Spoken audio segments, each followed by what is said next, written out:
Om Swastiastu. Selamat sore pemirsa, apa kabar Anda sore hari ini? Senang sekali saya Madis Keren Karang kembali hadir dalam Harmoni Bali. Ya pemirsa, hitungan hari kita akan meninggalkan tahun 2020. Tentunya banyak suka duka yang kita alami pada saat tahun 2020 ini kalau kita hubungkan dalam situasi pandemi COVID-19 ini. Dan yang pastinya hitungan hari pula kita akan memasuki tahun baru yaitu 2021. Banyak harapan dalam hidup kita. Menata kehidupan yang baru, menata kesehatan juga, termasuk juga bagaimana menata kesehatan mental. Dan yang pastinya, renungan tahun 2020, menata kesehatan mental tahun 2021 menjadi topik kita pada sore hari ini di Harmoni Bali. Tentunya bersama dua narasumber yang sudah hadir di studio. Langsung saja saya sapa. Beliau merupakan Direktur Suryani Institute, ada Profesor Dr. Luh Suryani SPKJK. Om Swastiastu. Prof. Om Swastiastu. Navigator ini Prof. Betul. Selalu sehat nih. Terima kasih Prof sekali lagi sudah hadir di sini. Ini merupakan bisa dikatakan suatu perjuangan juga untuk datang lagi ke sini untuk bersharing nantinya Prof ya. Terima kasih sekali lagi Prof. Terima kasih juga undangannya. Dan yang pastinya di samping Profesor Suryani sudah hadir Dr. Cokordak Bagus Jaya Lesmana SPKJK. Dan tentunya Om Swastiastu, dokter, apa kabarnya dok? Sehat. Selalu sehat ya dok ya? Harus semangat juga. Harus semangat, salam sehat ini ya. Oke baik, terima kasih. Energinya Prof sangat positif hari ini ya. Iya. Dengan warna cerah biru. Sudah kehadiran Profesor ini, saya merasa lebih semangat lagi ini untuk membawakan acara Harmoni Bali. Prof, kalau kita berbicara tentang kesehatan mental, kita tahu beberapa hari lagi kita akan meninggalkan 2020 ini sendiri. Dan kita akan memasuki tahun 2021. Tapi sebenarnya apa sih sebenarnya yang dimaksud dengan kesehatan mental tersebut, Prof? Yang dimaksud dengan kesehatan mental, mereka bisa merasakan kebahagiaan dalam hidup ini. Apapun yang terjadi, tidak perlu ditangisi, tetapi direnungkan dan kemudian dilihat positifnya. Bisakah saya menggunakan hari-hari yang merupakan ujian ini untuk kehidupan kita sehari-hari. Dan kemudian kalau kita bisa melihat positifnya sesuatu masalah, nah di sanalah mereka itu mampu untuk menghadapi kehidupan ini. Tetapi yang terjadi kebanyakan adalah mereka merenungi kemudian ketakutan seperti sekarang misalnya COVID-19.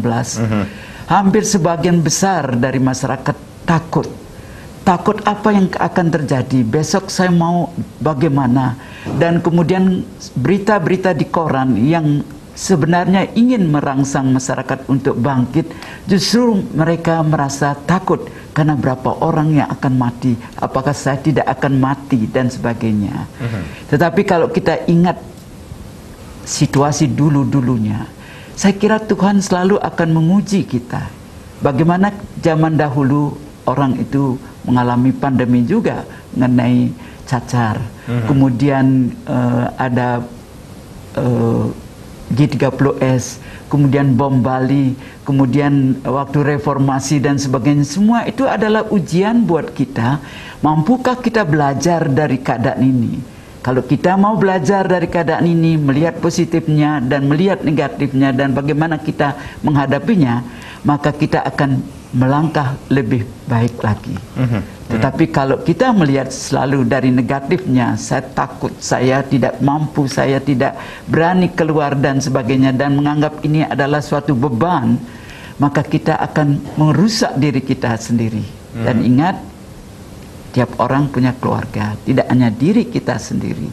Nah karena itu mari kita dalam bicara dalam renungan ini berpikir, bisakah kita melihat situasi itu sebagai ujian buat kita?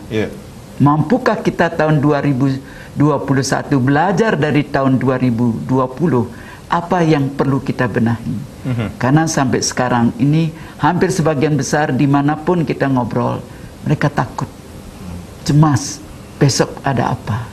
Tidak mau berpikir apa yang bisa saya lakukan untuk menghadapi hal ini, karena ini tidak bisa dihindari. Nah inilah pelajaran yang perlu kita pikirkan dan bergabung dengan siapapun untuk bisa kita sehat dalam kehidupan ini. Bisa dikatakan ini harus merasa bahagia, apapun yang terjadi harus kita lihat dari sisi positifnya. positifnya. Baik Profesor, Dokter, kita akan rehat sejenak, nanti kita akan lanjutkan lagi perbincangan ini. Pemirsa jangan kemana-mana, di sesi berikutnya kita masih akan kembali dengan topik kita renungan tahun 2020, menata kesehatan mental tahun 2021, dan yang pastinya nanti kami juga akan mengajak Anda untuk berpartisipasi di 0361 894 8400 dan juga di 0361 894 8401. Sesaat lagi.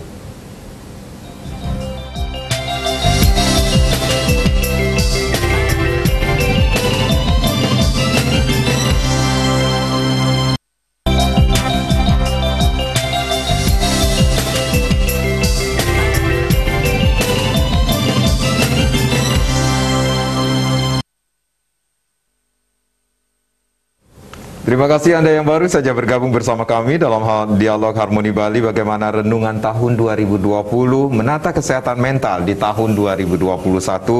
Masih bersama Direktur Suryani Institute, ada Profesor LK Suryani tentunya, dan sudah hadir juga Dr. Cokorda Bagus Jaya Lesmana SPKJK tentunya.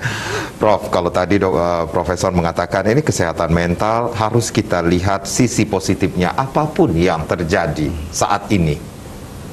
Ya, saya melihat COVID-19 ini seperti mengajarkan orang Bali. Maukah Anda kembali ke filosofi Anda sendiri? Kita lihat dahulu orang Bali kalau bertemu pasti akan begini. Om Swastiastu. Tidak ada yang berpelukan, tidak ada yang bersalaman. Nah, kalau kita melihat sistem sekarang harus kita buat jarak, tidak boleh bersalam, tidak boleh berpelukan, seperti mengingatkan kita bahwa orang Bali kalau ingin sehat, ingin bahagia di hidup ini, maukah kembali ke ajaran yang diberikan oleh Tuhan dan leluhur. Kami melihat dahulu rumah-rumah di Bali, di depan itu ada gentong, dan sebelum masuk kita harus cuci tangan dan kemudian ditirtain. Nah, ini pun sekarang kita akan lakukan. Seakan-akan leluhur kita tanpa sadar mengajarkan kita, maukah kita kembali ke budaya kita. Sebab selama ini kita menganggap kalau kita tidak berpelukan, bertemu dengan orang, tidak modern. Itu kuno, cuma begini saja. Tapi sekarang kan yang kuno itu yang justru akan menyelamatkan diri kita. Dan yang lainnya adalah, maukah kita berpikir bahwa kesehatan itu tidak hanya tergantung dari luar, tapi yang paling penting adalah dari diri kita sendiri, daya tahan tubuh kita. Dan itu hanya bisa kalau kita percaya ada Tuhan di atas segalanya. Apa yang tidak mungkin bisa menjadi mungkin kalau Tuhan menghendakinya.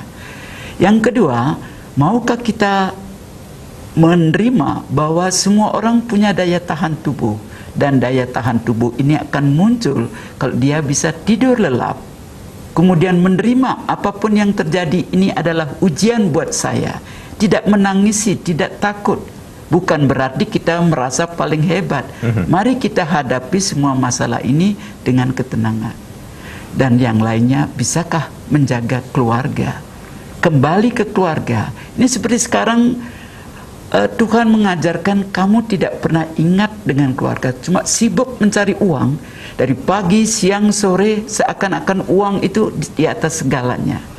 Dan sekarang COVID ini mengajarkan, adakah pernah Anda bicara sama anak? Kemudian waktu kecil, adakah Anda bercerita sebelum tidur untuk anak? Ngobrol dengan anak-anak dan istri, suami, dan sebagainya. Jadi di sini pun seperti ajaran kembali, keluarga adalah di atas segalanya. Kalau kamu bisa menghadapi hidup ini dengan baik, tentu keluarga itu akan rukun dan saling mengasihi, saling mencintai, dan saling memerlukan. Tapi dengan kemajuan zaman di mana kita mencari kehidupan dengan bawa uang di atas segalanya, akhirnya melupakan bahwa keluarga itu nomor dua. Semua mencari posisi yang bagus untuk mendapatkan uang, untuk kedudukan dan kekayaan di atas segalanya. Nah, karena itu saya melihat COVID-19 ini seperti mengajarkan semua umat bahwa maukah kembali ke pelajaran yang sebenarnya yang diajarkan oleh agamanya kah, oleh budayanya, dan oleh masyarakatnya sendiri. Baik, Dokter Cok, kalau kita berbicara tentang atau kita flashback ke tahun 2020, di awal-awal tahun 2020 ketika Februari, Maret pandemi mulai muncul, tak cuma menyebabkan masalah kesehatan, namun juga masalah yang lainnya. Pandemi COVID-19 memiliki dampak pada juga pelayanan kesehatan mental secara global, bisa dikatakan demikian. Betul. Dok. Ya, jadi kita melihat memang dengan kondisi COVID-19 di tahun 2020 ini membuat banyak orang harus mulai berintrospeksi. Dan dari layanan kesehatan mental sendiri ini menjadi sebuah momentum untuk kita bersama kembali mengevaluasi bahwa yang namanya kesehatan seperti kata Prof tadi tidak bisa kita pisahkan dari yang namanya kesehatan mental dan menjadikan ini sebagai investasi dan prioritas. Karena selama ini kan orang lebih hanya melihat pada hasil akhir dari suatu tindakan seseorang. Misalnya bunuh diri, kemudian perceraian, kemudian kekerasan pada anak, bullying dan sebagainya, tapi tidak mau melihat bahwa sebenarnya di awal itu sudah ada permasalahan-permasalahan secara mental yang tidak kita sadari dan tidak kita identifikasi dengan baik, yang pada akhirnya kemudian menimbulkan dampak yang luar biasa pada orang tersebut. Dan kemudian baru kita merasa, oh ternyata begitu banyak beban mental yang dihadapi oleh seseorang yang berakhir kemudian misalnya pada tindakan bunuh diri. Yang mana seharusnya kalau kita bisa jeli dan awas dari awal, mungkin yang namanya berbicara atau mendengarkan keluhan orang itu sudah menjadi suatu pelepasan dari permasalahan orang tersebut sehingga tidak sampai muncul pemikiran atau keinginan untuk mengakhiri hidup. Demikian juga bagaimana ingin menyakiti orang lain dan sebagainya. Sehingga di tengah COVID-19 yang tadi Prof katakan bisa memberikan pelajaran bagi kita semua, tetapi juga ada ekses negatif yang dapat timbul di mana kita dalam melaksanakan proses adaptasi ini ada hal-hal yang juga perlu kita pelajari. Misalnya tadi kita menjadi tinggal di rumah yang tadinya biasa di luar, tinggal di rumah bersama semua anggota keluarga.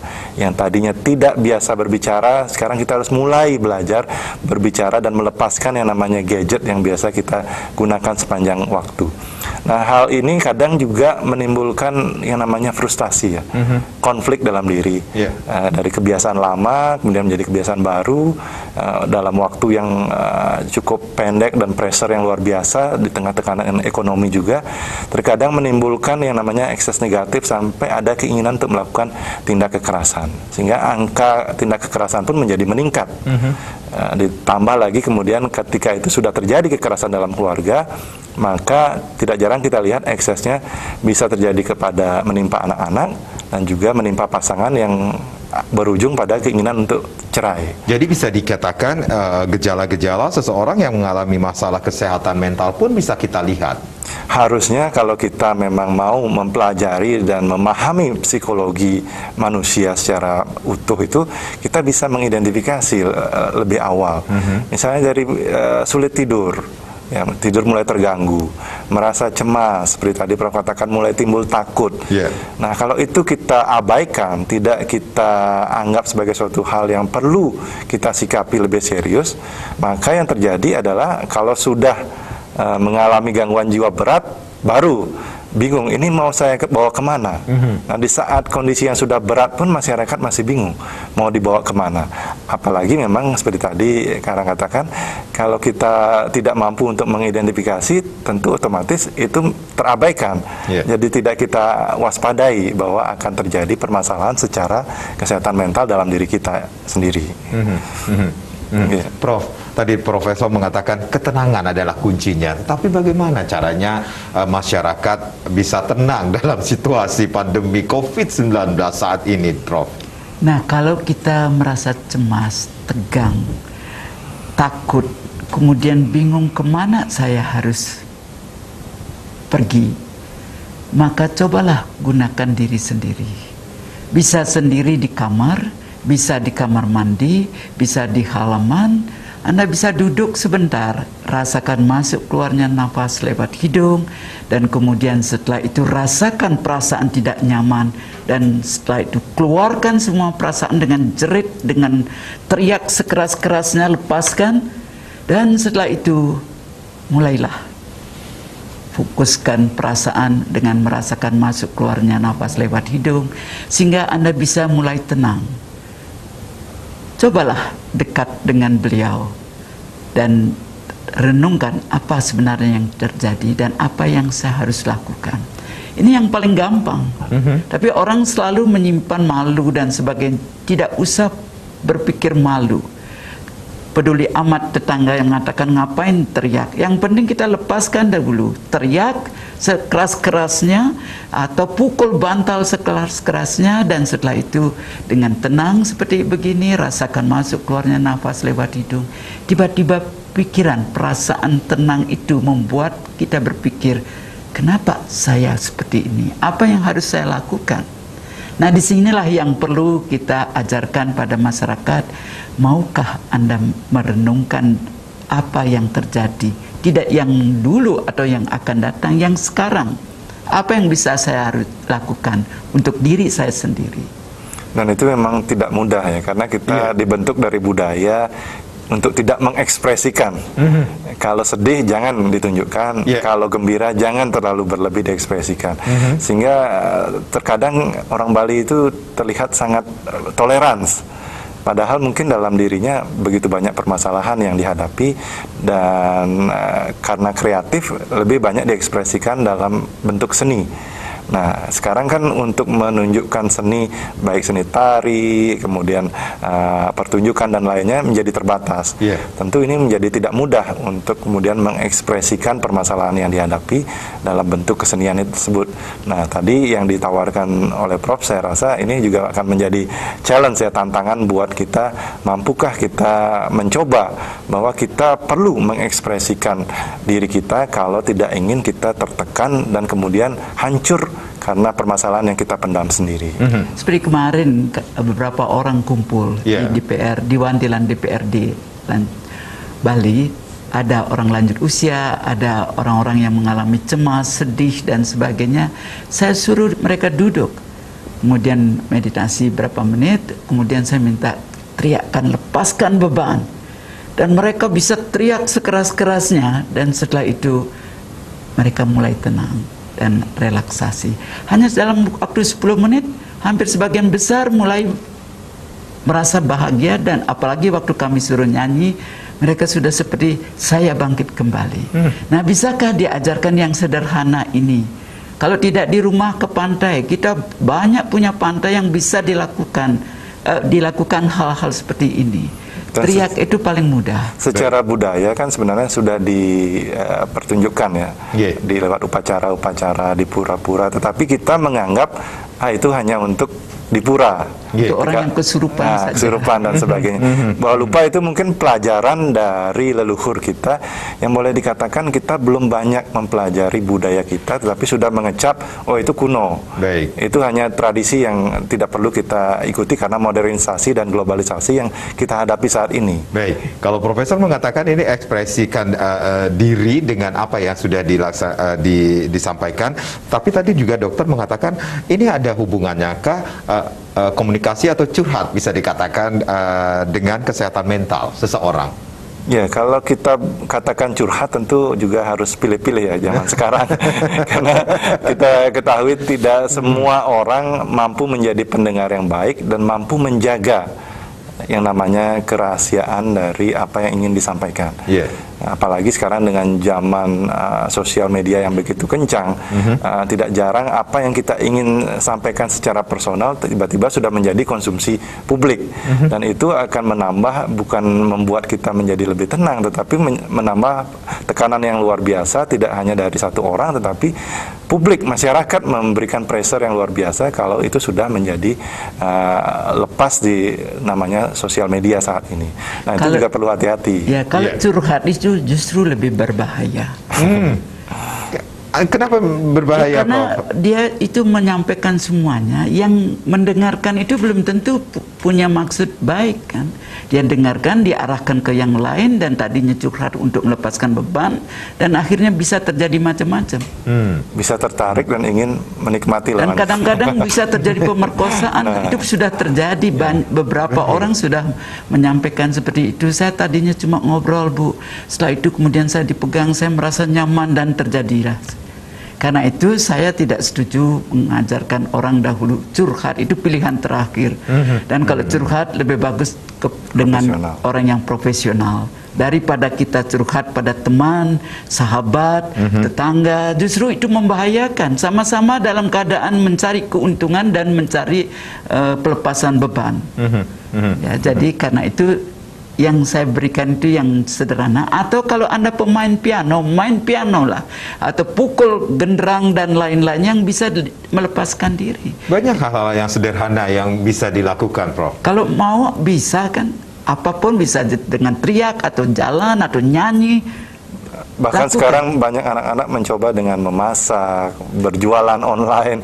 Itu juga bagian dari cara mereka mengekspresikan kejenuhan ya, misalnya di rumah yang tidak tahu mesti kerja apa lagi. Tetapi dengan teknologi yang ada, mereka belajar bahwa informasi banyak yang bisa dilakukan, hal-hal positif juga banyak bisa dilakukan. Tergantung dari diri kita, maukah memfilter informasi itu, jangan hanya sekedar menerima, dan kalau sudah itu kita anggap baik, kita coba.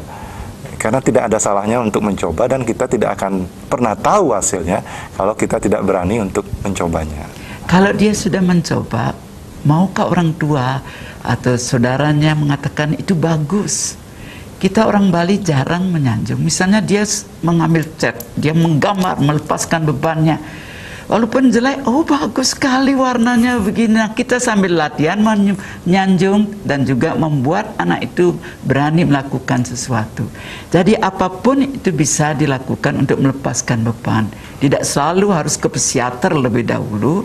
Lepaskan ini, tetapi orang tua, kakaknya atau saudaranya bisa membantu membuat dia merasa bahagia bahwa itu yang dilakukan bagus.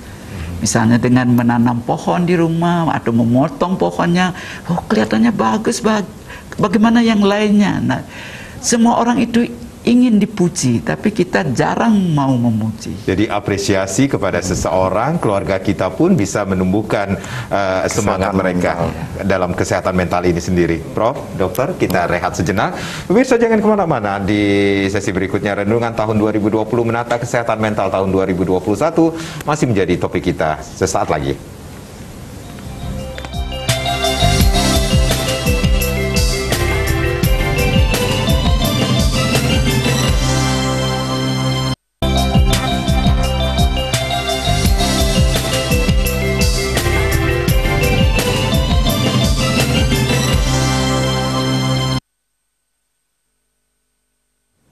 Ya, kita masih berbincang mengenai Renungan tahun 2020, bagaimana menata kesehatan mental di tahun 2021, masih bersama Direktur Suryani Institute, Profesor Elka Suryani, dan hadir juga Dr. Cokodo Bagus Jaya Lesmana, SPKJK. Silakan Anda yang ingin bergabung bersama kami, lain sudah kami buka tentunya di 0361-894-8400 dan juga di 0361-894-8401. Baik, Prof, kalau tadi Prof mengatakan ini pentingnya memberikan apresiasi kepada seseorang, anak lah, saudara kita. Berarti bisakah rumah sebagai ruang pemulihan untuk kesehatan mental tersebut, Prof? Justru rumah itulah yang menjadi pusat untuk kita kembali merasakan hubungan suami istri, hubungan sebagai punya keluarga yang ada anak, ada cucu dan sebagainya. Tetapi yang sekarang yang saya pikirkan dengan anak-anak itu sekolah online. Dan dari pagi, siang, sore terus berhubungan dengan pelajaran. Pernahkah berpikir semua orang kalau diberikan begini ada jenuhnya? Dan kalau itu jenuh, kalau dia bisa mengekspresikan mungkin lebih bagus. Tapi kalau tidak, bisa akan terjadi gangguan jiwa karena tegang, capek, tidak tahu apa yang harus dilakukan. Karena itu guru-guru yang akan memberikan online sama anak-anak, bisakah pelajaran 2 pelajaran suruh istirahat dengan diajarkan menyanyikah waktu itu, atau kemudian main drum, kemudian olahraga dan lainnya 5 menit. Dengan demikian anak-anak itu tidak jenuh. Jangan lupa anak-anak itu bukan benda. Mereka manusia yang ada jenuhnya, ada capeknya, dan ada mengalami kesulitan. Ini sekolah-sekolah saya lihat tidak ada, dan ini akan calon pasien. Psikiater bingung nanti akan mengatasi. Baik, baik. Ada Bapak Ketut dari Tampak Siring Gianyar niki yang sudah bergabung. Om Swastiastu. Selamat sore, Pak Ketut. Selamat sore, Om Swastiastu, Pak Majesko. Durus Pak Ketut, Wentet Prof. Bapak Ibu Profesor Doktor, Swastiastu, Jokondo, Dokter. Swastiastu. Durus Pak Ketut. Niki sebenarnya sebagai anak jeda. Kalau seperti dulu sudah tahu keadaan Allah, ini anak jeda, tapi jangan pikiran itu memang tidak boleh main-main. Yang penting satu, protokol kesehatan itu tetap jalan. Masker, cuci tangan, ngatur jarak, jangan berkerumunan. Tapi kalau ini namanya sebagai jeda untuk peristirahatan alam, itu memang perlu ada jedanya. Dan manusianya itu sering jeda, dan terus dan bisa bergerak. Sebenarnya intinya, jangan pikirannya melebih-lebihin daripada yang mendapatkan seperti keadaan seperti sekarang. Jangan pikirannya itu tetap mau di atas, tapi ke bawah tetap beraktivitas sesuai dengan keperluan. Baik. Jangan lebih-lebihin pokoknya mulai dari tahun namanya. Suksema. Pak Ketut ring Tampak Siring, boleh ditangkap dari apa yang disampaikan oleh Bapak Ketut ini, waspada tetapi jangan panik. Boleh dikatakan demikian, Prof? Semua orang tentu berpikiran seperti itu, tetapi kebanyakan dalam prakteknya kalau sudah melihat satu masalah, kepanikan muncul. Nah, karena itu tentu perlu latihan yang paling gampang, yang seperti saya sampaikan itu, kalau memang panik, lepaskanlah panik itu dahulu. Sebab kalau itu dirasakan, tentu akan membuat beban, ketakutan bisa sembunyi, kemudian akhirnya lama-lama seperti mendengar suara, kamu harus pergi ke sana, cari cepat tempat lain biar aman, biar tidak diserang oleh sesuatu. Jadi mulai muncul gangguan jiwa. Tadi Prof mengatakan bahwa rumahlah bisa dikatakan sebagai ruang pemulihan untuk kesehatan mental. Tetapi rumah jugakah bisa menjadikan permasalahan mental tersebut? Apalagi kalau kita hubungkan dengan situasi pandemi saat ini, dengan aktivitas yang terbatas, kemudian ada adik-adik kita, anak-anak kita belajar melalui online seperti itu, Prof? Ya, karena terus-menerus hal yang sama dilakukan. Jadi harus ada jeda, harus ada istirahat, jangan dari pagi, siang, sore, terus begitu kan sekarang kuliah online-nya atau pelajaran online-nya demikian. Yang seperti tadi saya sampaikan, bisakah membuat suasana belajar online itu gembira juga? Ada istirahatnya, seperti tadi ajarkan mereka menyanyi kah, ajarkan untuk olahraga, suruh mereka ayo sekarang istirahat dahulu, ambil kertas kah, gambar, lepaskan marah Anda, jengkel dan sebagainya.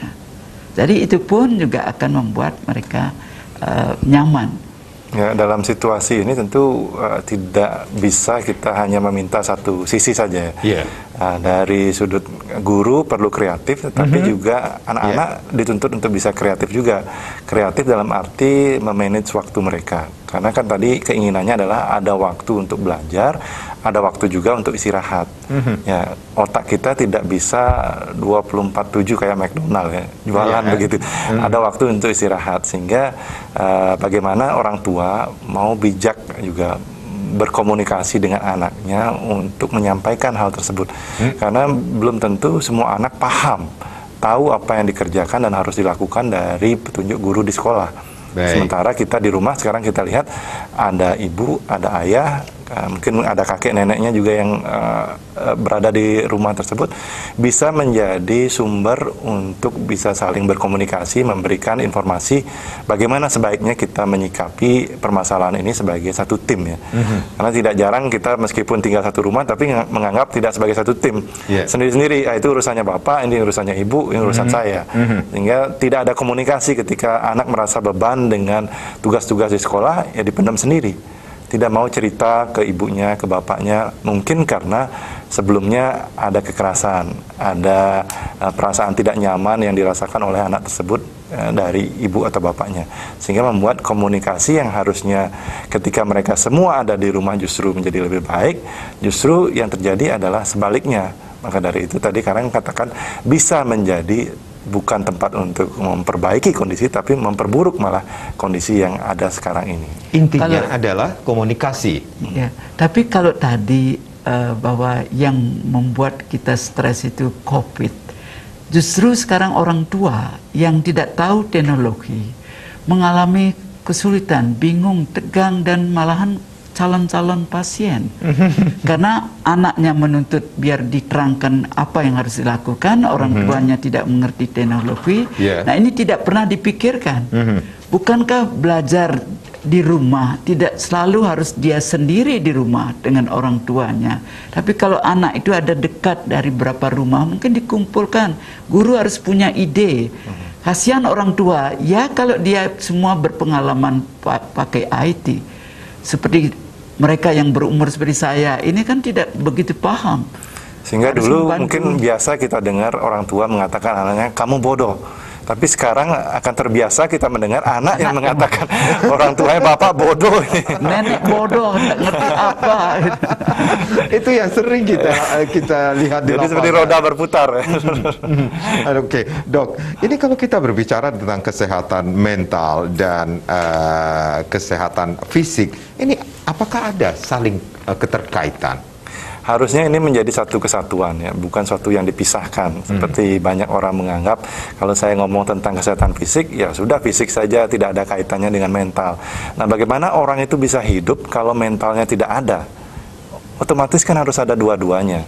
Sehingga memang sudah benar di lagu kebangsaan kita dikatakan bangunlah jiwanya, bangunlah raganya. Sehingga yang namanya sehat itu adalah sehat secara fisik, mental, dan ada penambahan elemen spiritual di samping sosial budaya. Sehingga mereka bisa berfungsi secara ekonomis juga. Nah, dengan pemahaman ini tentu kita harus melihat bahwa ini adalah manusia sebagai satu kesatuan, bukan sebagai seperti tadi Prof katakan barang yang kemudian dipisah-pisahkan. Oh, ini barang fisik, ini barang mental, yang akan membuat kita akhirnya ya, kalau sudah fisiknya bagus, mentalnya nggak usah diperhatikan. Padahal casing yang bagus belum tentu dalamnya bagus. Ya, justru kalau operating sistemnya bagus, maka casing yang tidak bagus itu bisa terlihat menarik. Nah, bagaimana kita justru membuat orang-orang yang memiliki mental yang lebih bagus untuk bisa mereka mengoptimalkan dirinya sehingga bisa di masa pandemi ini justru bisa lebih kreatif dan lebih mampu menghadapi tantangan yang dihadapi sekarang ini. Dan yang perlu dilihat kalau anak-anak atau diri kita berat badan naik, kan sekarang banyak sekali orang gemuk-gemuk.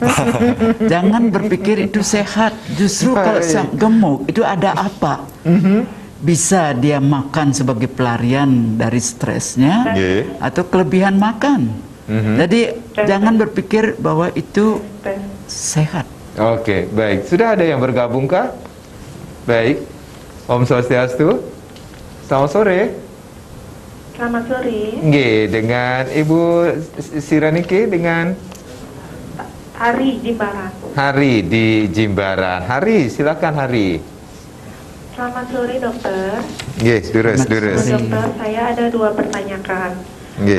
Pertanyaan yang pertama, bagaimana cara untuk mengatasi post traumatic stress disorder atau peristiwa buruk yang pernah kita alami. Terus pertanyaan kedua, akhir-akhir ini saya mengalami sleep paralysis, dok, atau waktu tidur kita sudah sadar tapi tubuh tidak bisa bergerak. Apa itu ada hubungannya dengan pikiran atau kesehatan mental? Terus bagaimana cara mengatasinya, dok? Terima kasih. Maaf, Ari usianya berapa ini? Masih muda kelihatan? Iya. Kedengarannya masih muda. Iya, kedengarannya masih muda sekali. Tari apa Haria? Tari. Tahu Tari. Tari usia berapa kalau boleh tahu, Tari? 27. 27, masih muda sekali. Baik, terima kasih Tari di Jimbaran. Nanti Prof dan dokter juga akan memberikan solusi. Prof, ini kalau berbicara tentang masa lalu seseorang, mungkin tidak selalu yang indah-indah, tetapi ada sisi-sisi yang buruk bagi yang pernah mengalami. Bagaimana caranya untuk melupakannya, Prof? Kalau mengalami stres karena masa lalu, jangan dilupakan, tetapi pelajari itu. Nah, kalau misalnya yang teringat waktu kecil dipukul oleh ibunya, ditelanjangi, kemudian sampai menakutkan atau menyakiti hati. Kalau ingat itu cara yang termudah, kalau ingat, duduk dengan tenang, lepaskan, teriakkan dahulu semua, setelah itu lihat dengan tenang, apakah memang ibu saya benci sama saya atau tidak. Akan terlihat. Kalau memang merasakan bahwa ibu, tidak ada seorang ibu membenci anaknya cuma karena dia nakal, ibu tidak sanggup sehingga akhirnya melepaskan keadaan seperti tadi. Kalau itu sudah bisa terima, maka dia akan melihat ibu sebagai orang yang baik. Nah, sekarang kalau memang stresnya terlalu berat, tidak mungkin Anda bisa lakukan, jangan coba-coba untuk mengerjakan sendiri, karena membahayakan memori-memori yang ada di otak yang tersimpan teratur itu bisa kacau. Ya, sebab banyak orang juga pergi ke orang-orang yang katanya expert tetapi sebenarnya tidak expert, yang akan membongkar-bongkar masalah-masalah lampau, itu sangat membahayakan. Jadi kalau Anda mencari orang yang ingin bantu, carilah mereka yang memang profesional. Jangan karena dia punya pengalaman dia kemudian melakukan hal-hal seperti itu. Nah, kalau yang kami lakukan biasanya seperti di DPRD Bali Renon, kami bawa mereka ke masa lampaunya, mereka melepaskan dari beban, dan kemudian setelah itu mereka melihat masalah itu, dipelajari, dipahami, dan setelah itu mereka akan melihat positifnya. Oke, Prof, kita tunda dulu untuk pertanyaan Tari ya, Tari di Jimbaran. Nanti kita akan lanjutkan lagi. Pemirsa jangan kemana-mana, kami masih akan kembali dengan topik kita bagaimana renungan tahun 2020 menata kesehatan mental di tahun 2021 sesaat lagi.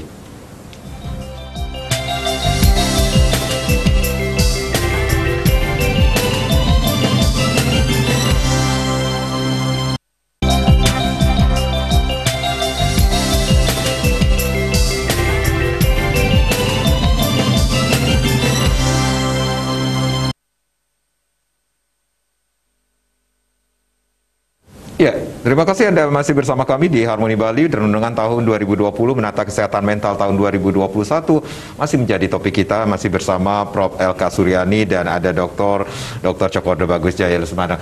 Prof, kita lanjutkan lagi, ini pertanyaan dari Tari yang sangat menarik sekali. Prof, ini apakah bisa dikatakan memori yang tidak bagus yang dialami oleh Tari ini sendiri, kemudian sampai saat ini Tari masih merasakan itu, bisakah dilampiaskan ke orang-orang terdekatnya, Prof? Efek dari ini kan bisa saja, semuanya masalah itu akan berefek kepada bagaimana dia berhubungan dengan orang lain. Nah, karena itu dalam mengatasi masalah adanya trauma masa lampau, sebaiknya cari mereka yang ahli di bidang ini. Jangan mencoba membongkar memori kita karena ingin merubah sendiri, itu sangat membahayakan. Ini memori sangat perlu untuk kehidupan berikutnya. Karena kondisi trauma itu tidak semuanya kemudian membuat orang menjadi mengalami gangguan. Ada kondisi yang justru membantu mereka untuk menjadi lebih baik. Ya, dan respon kita memang normalnya ketika terjadi kejadian yang trauma buat kita, ada asosiasi sebenarnya, pemahaman, oh ini kejadian yang membuat saya tidak nyaman.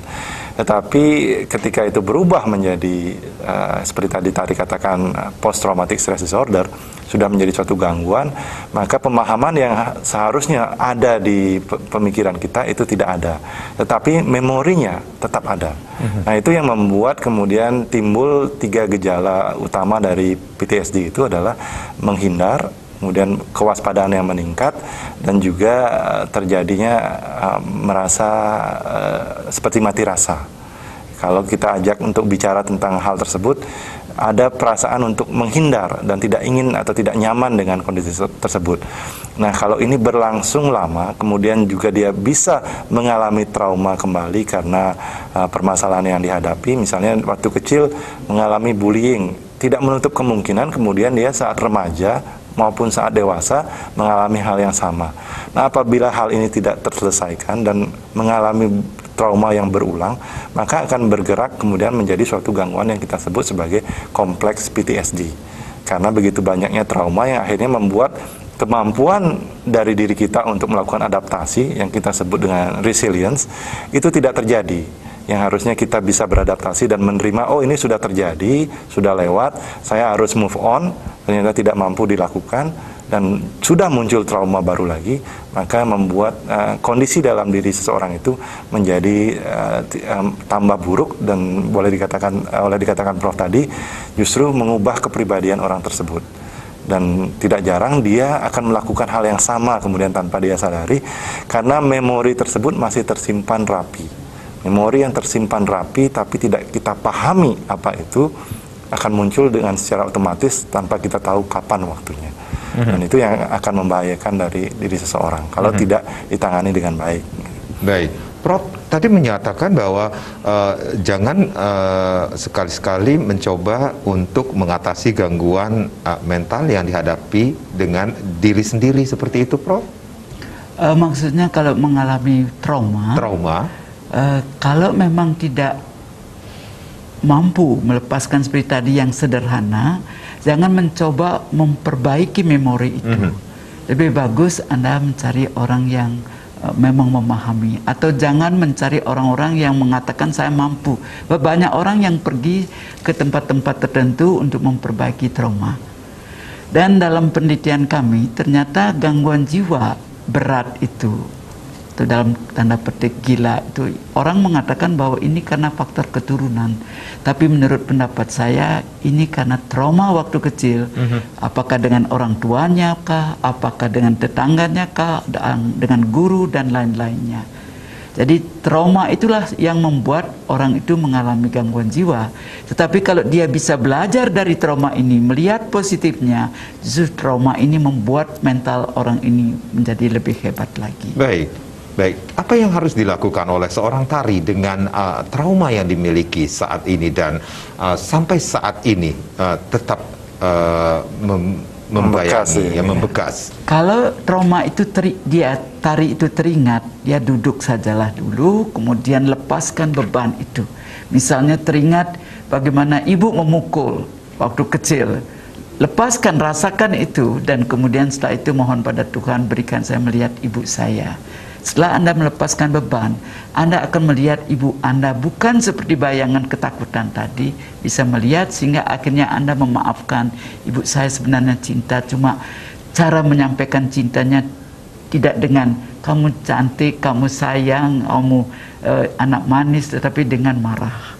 Nah, jadi dia melihat positifnya. Ya, tapi banyak juga yang misalnya menjadi korban perkosaan ya. Nah, itu tidak mudah. Karena untuk melihat atau kembali ke kejadian itu saja sudah merupakan hal yang berat buat dia, apalagi untuk berhadapan dengan situasi itu. Nah, di saat kita tidak mampu, seperti kata Prof tadi, ya dibutuhkan memang tenaga profesional untuk membantu mengatasi permasalahan tersebut. Karena yang kita harapkan adalah bagaimana kita bisa diberikan kesempatan kedua untuk melihat permasalahan tersebut, namun dari sudut yang berbeda, sehingga arti dari kejadian itu bisa kita lihat dari sudut positifnya. Kan pengalaman adalah guru terbaik. Tapi kalau kita tidak mau belajar dari pengalaman, maka itu akan menjadi bom buat kita menghancurkan diri kita sendiri. Baik. Jadi kalau bisa, kalau mengalami trauma, tolong cari orang yang profesional. Sebab saya punya pasien 3,5 tahun dia di hipnosis. Dan setiap minggu di hipnosis sampai akhirnya memorinya kacau. Nah, ini suatu contoh bahwa terlalu gampang orang percaya mereka-mereka yang dianggap mampu memperbaiki trauma. Karena itu pikirkan panjang. Jangan mencari orang yang tidak profesional. Lebih bagus Anda belajar meditasi sendiri daripada serahkan otak Anda pada orang lain. Baik, dokter, pada tahun 2020 ini, tepatnya 10 Oktober, Organisasi Kesehatan Dunia memperingati Hari Kesehatan Mental dengan tema investasi kesehatan mental. Nah, ini sebegitu pentingnya investasi kesehatan mental kalau kita hubungkan dengan kondisi saat ini di tahun 2021. Ya, investasi merupakan tindakan yang terbaik ya, artinya yang cerdas untuk kita lakukan kalau kita ingin melihat masa depan yang lebih baik. Karena dengan investasi artinya kita mencoba untuk menata kesehatan mental itu sebagai prioritas sehingga memberikan harapan di tahun 2021 nanti tidak lagi ada seperti harapan Prof, orang mengalami gangguan jiwa. Ya, justru yang kita harapkan kita mencegah peningkatan angka gangguan jiwa dengan memberikan tindakan preventif, ya, di mana hidup yang sudah indah ini bagaimana kita buat menjadi lebih indah tentunya. Baik, Prof, adakah tipsnya Prof untuk menata hati biar mental kita menjadi kuat dan tidak stres, Prof? Semua pengalaman yang kita alami tahun 2020, lihat positifnya. Semua itu ada gunanya. Kalau kita bisa belajar dari pengalaman ini, maka tahun 2021 kita akan menatap masa depan dengan lebih baik lagi. Apa yang tidak mungkin bisa menjadi mungkin kalau Tuhan mengendakinya.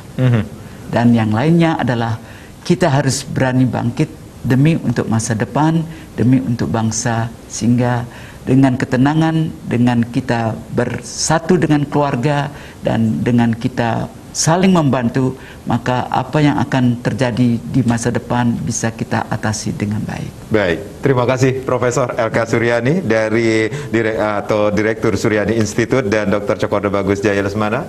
Sharingnya sore hari ini luar biasa sekali. Mudah-mudahan apa yang kita berbicarakan ini memberikan manfaat bagi masyarakat di mana saja berada. Sahabat Desi Keren Karang, terima kasih. Sampai jumpa. Om Santi Santi Santi Om.